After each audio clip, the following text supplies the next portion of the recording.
আসসালামু আলাইকুম রহমতুল্লাহ। সম্মানিত ভাইয়েরা, বোনেরা, পৃথিবীর মধ্যে সবচেয়ে উত্তম একটা আমল হচ্ছে নামাজ।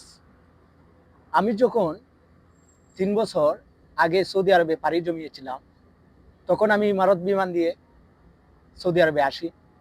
আমার যখন ট্রানজিট হয় দুবাইতে, বাংলাদেশ ঢাকা এয়ারপোর্ট থেকে দুবাই এয়ারপোর্টে ট্রানজিট হয়। ট্রানজিট হওয়ার সাথে সাথে আমরা সেখানে অপেক্ষা করি, তারপর বিমানের মধ্যে উঠি। যখন বিমান চলাচল করে, তখন আমি একটা জিনিস ফলো করলাম। মাগরিবের নামাজ হয়ে গেছে, আমরা সবাই বসা, সবাই ব্যস্ত, কিন্তু হঠাৎ করে দেখতে পেলাম আরবের একটা ছোট্ট মেয়ে, সে বিমানের পিছন সাইড দিয়ে গিয়ে একসাথে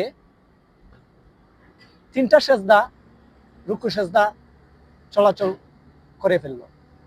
আমি তখন থেকে বুঝলাম, এ আরবকে আল্লাহ তাআলা এমনি এমনি সম্মানিত করে নাই। কিছু কিছু আরবি এখনো দুনিয়ার মধ্যে উত্তম আছে, যার জন্য এই আরবকে আল্লাহ তাআলা সবসময় সম্মানিত করে রেখেছে।